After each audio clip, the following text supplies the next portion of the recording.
Hey, everybody. Happy Monday. All right. Welcome to your Money Mondays, your lunchtime financial reset. Thank you all for being here. Let's go ahead and start with the check ins. Where are you guys checking in from today? Give me your city, your state, or your country so that I can shout you out. And then, if you are new to the live, drop a one with your city, state, or country. If you're returning, drop an R. All right, New York in the building. That's where I'm from. Canada, I see you. Oh, that's awesome. Okay. All right. Well, as people are checking in, Cleveland, Ohio, all things Maya, welcome. It's your first time. I am so glad that you are here and I hope you come back. Sharifa, is that you? In the chat, number one, San Diego. Awesome. Hey, Rachel. Uh, DMAD 2022. Welcome. Gold Digger 2.0. Welcome. All right, awesome. Well, let's go ahead and jump right in. I'm so glad to see you all. I love seeing new people join the live as well as those who are returning. Hey, Chicago, Bowman0023. I love the consistency for those who come back. And for those that are ones and this is your first time, come back again next week. I go live every Monday at 1 p.m.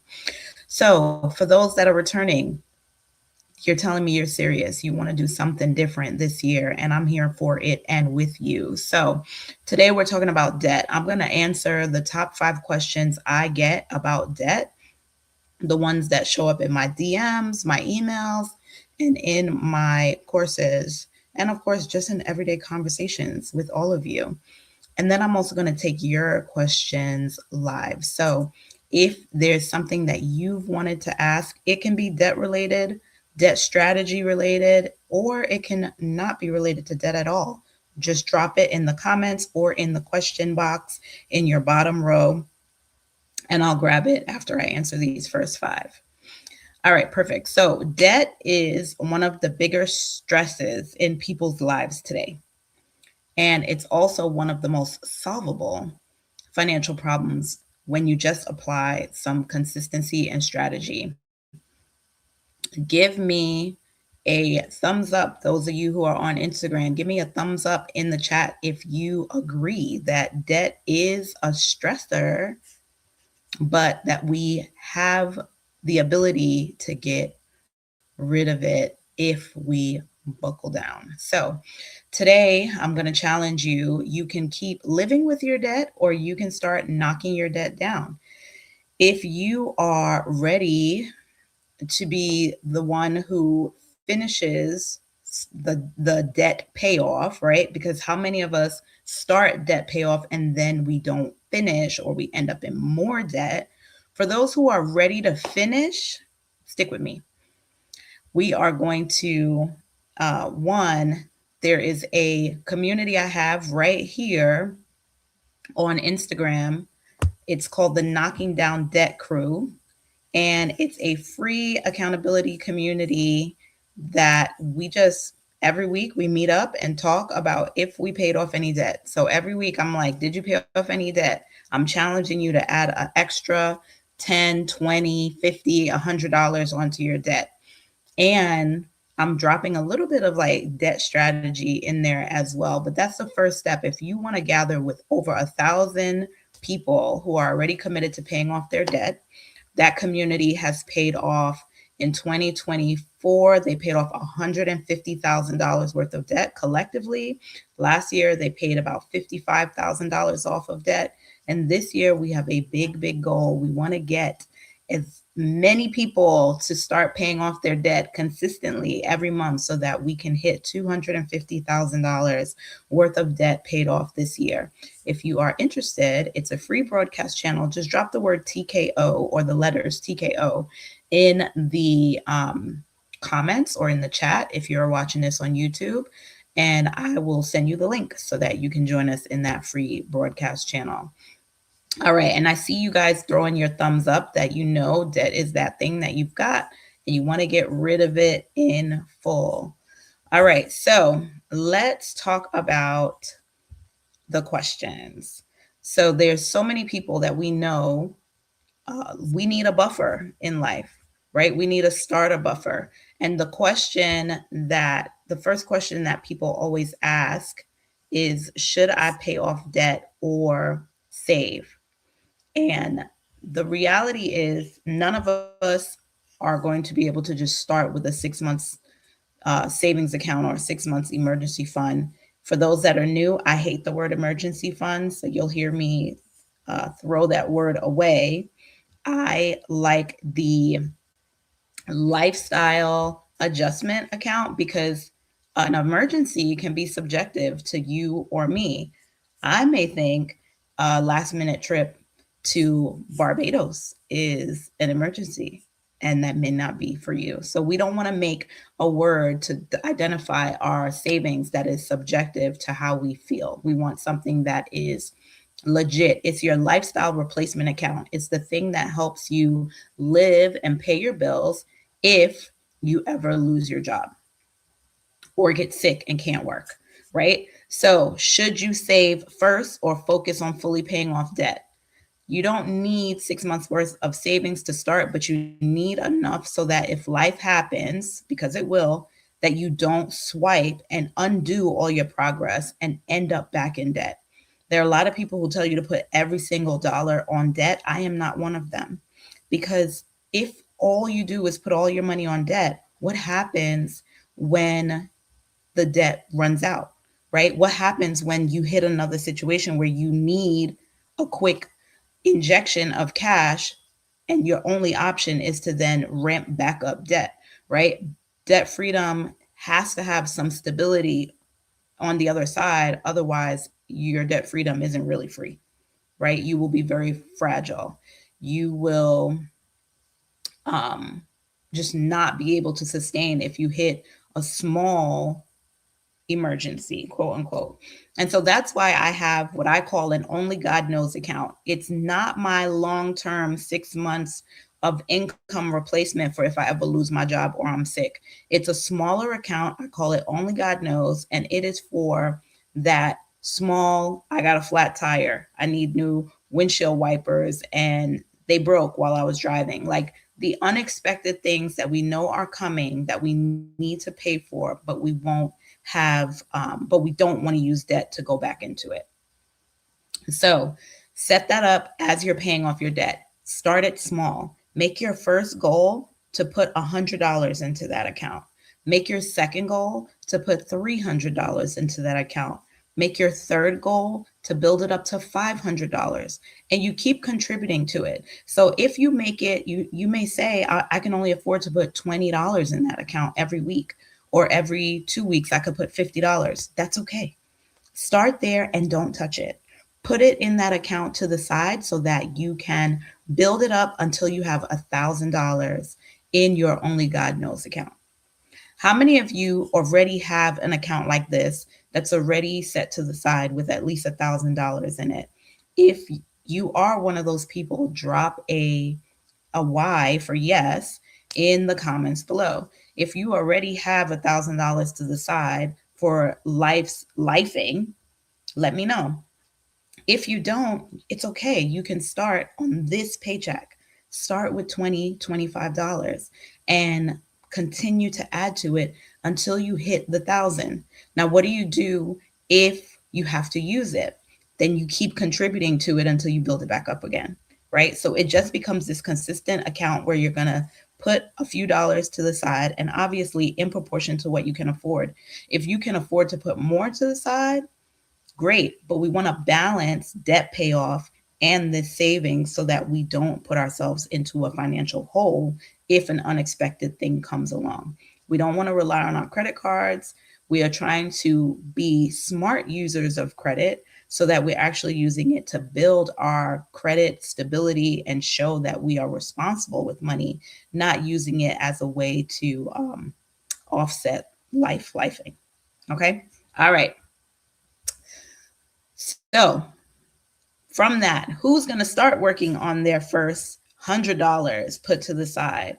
or their first 300, 500, or 1,000, let me know in the comments below. You can say me, so that I know that you are serious about getting a little pot of money put to the side that'll keep you from having to go back into debt.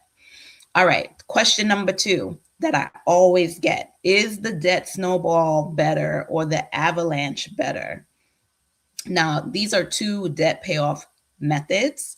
One gives you the quick win. So you start with the lowest account balance and you pay that first until you pay it off, right? So whatever the payment is, the minimum payment plus whatever extra payment you're making, usually in that scenario, you pay the minimum on everything else and you choose the smallest debt to add any extra money you have to it.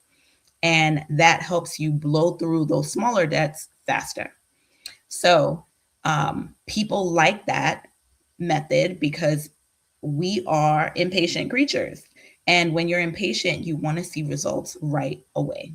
So with the debt snowball, you get to see results faster. If your smallest debt is $100 and you usually only pay the minimum of $19, but you can put another $50 or $60 on it a month, then you know you're going to be able to pay that off in a little bit over a month. And then you move on to the next debt until you get to the big debts, even though it's going to cost you more money in the long run because the snowball method, the interest on those higher debts is not doing nice things, but some people need it to be in this method so that they can build the momentum of paying off debt. The avalanche method saves you on interest. So you start with the highest debt, the one that has the highest interest rate as well, and you pay that one off. It requires more discipline and patience to use that method because you're not going to receive results fast. If it's a $5,000 balance and you only have $250 to pay that debt per month, you're going to be paying for a while before you're able to pay it off. So it saves you the most money because the interest is what really keeps those debts growing, right? It's a good strategy for those who are like, but I just want to get these high balance ones out of the way. I don't know if you guys have ever seen the little boys who are trying to race to pick up the balls and put them in the basket. And one of them starts with the balls that are closest to the basket, and the other one starts at the ball that is further away from the basket. That is the snowball method and the avalanche method.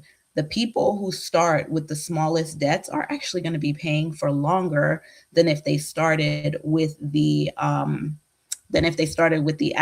method. But in this case, it's about which strategy are you going to stick to. That's the one that you need to pick. Momentum beats the math if math means you're going to quit, right? So math-wise, the avalanche method makes more sense because it will save you more money and you'll be paying it off faster, even though it will take you longer to pay off each debt individually. The snowball method will allow you to pay off smaller debts faster, but you will be paying debts for a little bit longer because the interest on the higher debts is going to keep accumulating. So I hope that made sense. I know that was a long answer. Which one do y'all like?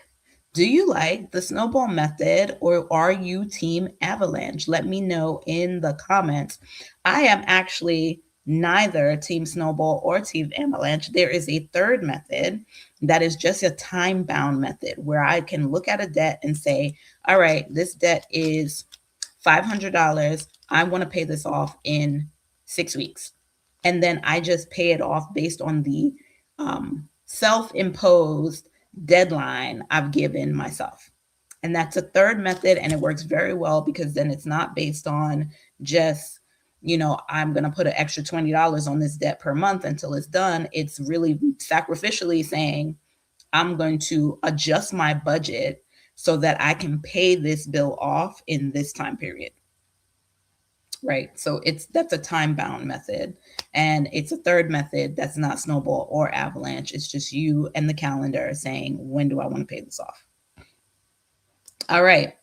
T-Town, C-Town, I see you saying the snowball method is your preferred debt payoff method. And there's no right or wrong answer. It's really you. You've got to stick to the one that works for you. Personal finance is personal, and that means things like debt payoff methods.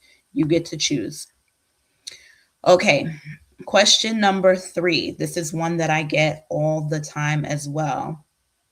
How do I stay consistent when unexpected expenses pop up? And I think we kind of answered this in question number 1 when we talked about should you save and pay off debt. The reality is you have to expect unexpected expenses to come up. None of us live like a linear life with blinders on where we never expect anything to happen that we didn't expect, right? So we know that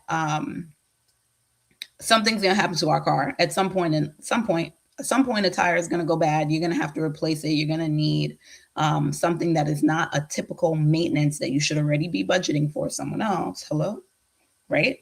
One of your kids is going to come home and be like, I need X amount of dollars to do this thing for school that no one ever told you about, but I'm telling you now, and I need the money by tomorrow, right? Like that's going to happen. And so that's why having something like an only God knows account is so valuable, where you can say, all right, I'm going to take it out of this account and then I'll just keep replenishing that account every paycheck. So an interruption or an unexpected expense or lifing does not mean you get to quit debt payoff. We want to make it where you can still account for the interruption, recalibrate yourself, but not quit, right? Don't quit. Adjust for that month. Don't abandon your debt payoff plan. Don't abandon it. Being consistent in paying off debt is not because you have an absence of problems. Real life comes for all of us. You just continue going. You put one foot in front of the other every month and you keep going. You pick one debt to focus on a month and pay it off strategically every week or 2 weeks. And then when it's done, you move on to the next one. Okay. All right. Question number 4. And as I'm talking, if there are questions that you have, feel free to drop them in the comments. Feel free to drop them in the comments, drop them in the chat, put them in the question box, whether you're watching this on Instagram or YouTube or Facebook, because I think I'm live on Facebook too. All right. Question number 4. What can I realistically cut to make extra debt payments? So here's the truth. Don't be mad at me, guys. Most people don't need more money. Most people do not need more money to pay off debt. Most people need to redirect the money they already have. For example, if you buy lunch at work every day, don't tell me you can't pay off debt. If you have the budget to buy coffee outside every day or a smoothie, don't tell me you don't have the money to pay off debt, right? If you have subscriptions that you're paying for and you're not using, don't tell me you don't have the money to pay off your debts or to put extra on your debt, right? Anything that we do for convenience is money that we can redirect to our debt. So I'm not asking you to never go out to lunch or to abandon your love of coffee, but I'm asking you to make a conscious decision that allows you to apply a little bit extra to your debt so you see more progress and movement. And then you'll realize, man, if I want to get out of this, I can do this a little more often. That's typically the bucket on our budget that we have the most flexibility, right? We typically don't have the flexibility to just magically change how much we pay in rent, or we don't have the flexibility to change how much we pay for our car or how much we pay for gas if we know we're using our car to get back and forth. But it's typically our convenience spending or some of the passive spending that we're doing that we don't even realize is going out the door every month that we have the biggest opportunity to add a little extra to your debt. This is not about big 500 extra dollar payments. This is 25 extra dollars a week, 50 extra dollars a week. If you can pull it, 100 extra dollars a week. 100 extra dollars a week on debt is 400 extra dollars a month. $25 a week on debt to substitute or replace one takeout lunch, or just to skip coffee. Challenge yourself for 5 days and skip coffee. That's 25 extra dollars a week on debt. You do that every week, we're talking about $100 extra on your debt. Most people don't need more money. They just need to be intentional with the money they already have. And then the last question, how do I pay off debt when my income literally just feels too small? This one is real, right? There are some people out there, some may be watching this live, some of you may watch it on the replay, where your income is just legit tight and debt is too much and you don't have the money. There are a couple of things I want to say to you. Number one, small payments still count. Number two, adding income, finding a creative way to add income is going to be your solution. It's going to be really your primary solution. This is what you make at your daily 9 to 5. What is the thing that you can do to bring in a few extra dollars to help mitigate your debt? We are all gifted and talented. God gave every single one of us gifts and talents that we can turn into something that someone else needs. We can monetize our gifts and our talents so that we can create extra income and use that income to get ourselves into a better financial situation. Our structure is real, right? Like if I can only work 8 hours and then make $200 at that job, but I need to make $250 to make an impact on my debt by $50 a week, I have to do something to increase my income. There becomes a point in a budget where there is nothing else you can cut. And if you're in that situation now, if you're saying there is nothing else, literally, we've looked at the convenience spending, I've pulled back on the subscriptions, I'm not buying lunch outside, none of these things are happening, and there still isn't enough to make any sort of progress on my debt, that then becomes not an expense issue, it becomes a income issue. And you can strategically and proactively think through what are some ways that I can increase my income. Okay, awesome. All right, so I see that there were a couple of questions dropped in the comments. If you have a question and you would like to ask it now, you can, and I will go ahead and answer it for you. Someone asked, all things Maya, should we pay off closed accounts still? So this is going to depend on the account, right? And there are different types of closed. There's closed, but still showing on your credit report and showing that you have missed payments adding up. And then there's charged off, right? Both of those, if you want to redeem your credit, should be paid off.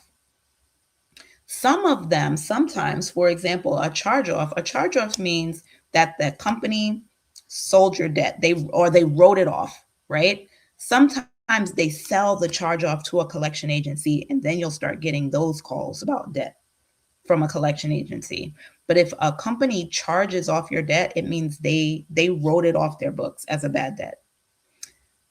It's up to you on whether you want to pay that debt off. Some companies will let you call them up and say, hey, this was a charge off, I'd still like to pay you, because you may want to have a future relationship with that company. Say it's a cell phone company and you're like, hey, I really want to go back to AT&T. If you have a charge off, they're typically not going to let you reopen an account. But if you pay it, then they will consider you as a customer again. So what is the debt and how is it affecting you and your credit? Some charge-offs, obviously, the longer they sit on your credit report unpaid, the less impact they have on your score. Has it been 6 years and you never paid it? Leave that bill alone. Don't pay anything because it's going to drop off in a year anyway, right? If they just closed your account but it's still showing as active, like an active debt, and it's new, for me, if I see someone that has something that's brand new to their credit and it's negative, pay it off, because we're trying to preserve our financial record and history. And if it's brand new, it's not going to drop off for a really, really long time. And so if we can get rid of it and do a pay for delete, where, hey, if I pay this, will you take this off my credit report altogether? Then that's what you want to do. Okay. Any other questions? You're welcome. All right. Yes, love that. Making more money is not talked about enough in financial management conversations. Yeah, at the end of the day, you can only cut but so much. How much blood can you squeeze from a turnip? There's a point where the answer is no more. Okay. All right. So remember, I have a private broadcast community on Instagram. It's on Instagram and it's on Facebook, actually. It's called the Knocking Down Debt Crew. If you know you are serious about knocking down your debt this year, not just talking about it, not just stirring with it and not continuing to ramp it up, I want you in there. Drop the letters TKO in the comments so I can add you. It's a free broadcast community. Every week we have a prompt. Did you pay off any debt last week? A challenge. Add an extra $20, $50, or $100 to your debt payment this week. And then we're also collectively celebrating, right? The goal is to get to this quarter $50,000 worth of debt paid off in that community collectively, so that by the end of the year, like I said, our goal is to hit $250,000 worth of debt paid. All right, I see y'all dropping TKO in the chat. I look forward to seeing you in there. But it's also accountability, it's tools. This weekend, I asked people how many of them put their hands in their pockets when they went out, because stress relief is not shopping. There was a post that came up this weekend that said, women who buy new clothes every week have lower stress. And I said, who sponsored this? Right? Obviously, was this sponsored by Amazon? Who sponsored this? Because none of us feel that same level of reduced stress when the bill comes for the credit card or whatever it is that we bought. Right? So we have to be honest about where we are financially, what we want to do, and not fall for any sort of sponsorship or potential marketing to convince us that we need to spend in order to be happy, or to spend in order to be to have stress relief. A shopping bag is not self-care. It's not real self-care. Right? And so we're talking about that in the community this week. Like I said, it's a free broadcast channel. If anybody else wants me to send them the link to it, I can send it to you right after this live. If you are serious about knocking down your debt this year, do not leave this live without getting into that community. Go ahead and type TKO in the comments. And so get in the room where debt payoff is already happening. We are about to do our Monday check-in. If you have a friend that you're listen, girl, we about to get into this debt community and we're going to pay these bills off, share it with a friend. And once I add you, share it with your friends so that they can join too. Let's knock this debt down together. All right, perfect. Well, that was it. Thank you guys so much for being here. We are ending right on time, 1:30 p.m. I look forward to seeing you all next Monday, 1 p.m. Eastern Standard Time. Your Money Mondays, live questions and answers on Instagram, Facebook, and YouTube. If you are not following me and this was your first time on the live, go ahead and hit that follow button or that subscribe button if you're on YouTube. And I will make sure you get notified for the next live next week. All right. Yes, thank you. God bless you too. And I'll see you all again next Monday.